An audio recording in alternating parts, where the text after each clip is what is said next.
Comment lutter contre les nuisances causées par les pigeons?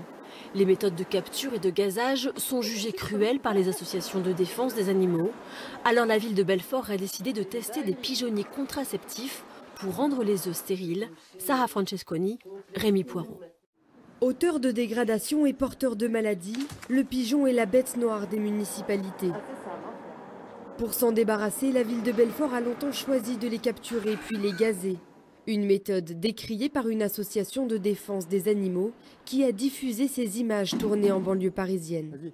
Certains meurent d'épuisement dans les cages et puis ceux qui survivent en fait sont transportés et placés dans un caisson à CO2, donc c'est une boîte qui est étanche et dans laquelle on injecte donc du gaz carbonique pour les tuer. Donc c'est vraiment une mort qui est lente et douloureuse par asphyxie et qui est clairement de la cruauté animale. Interpellée par l'association, la mairie dit avoir mis fin au gazage cet été pour réfléchir à l'installation de pigeonniers contraceptifs. Chaque nichoir pourra accueillir jusqu'à 200 couples de pigeons pour contrôler leur naissance.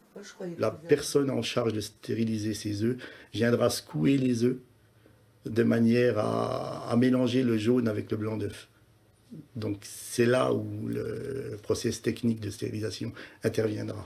2 pigeonniers seront installés au mois de février dans la ville et devraient permettre de réduire progressivement cette population aviaire de manière non létale.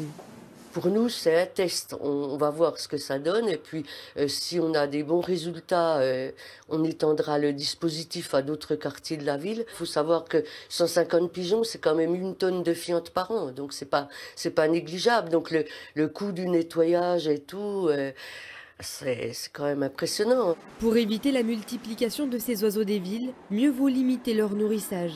À Belfort, il est sanctionné à hauteur de 68 €.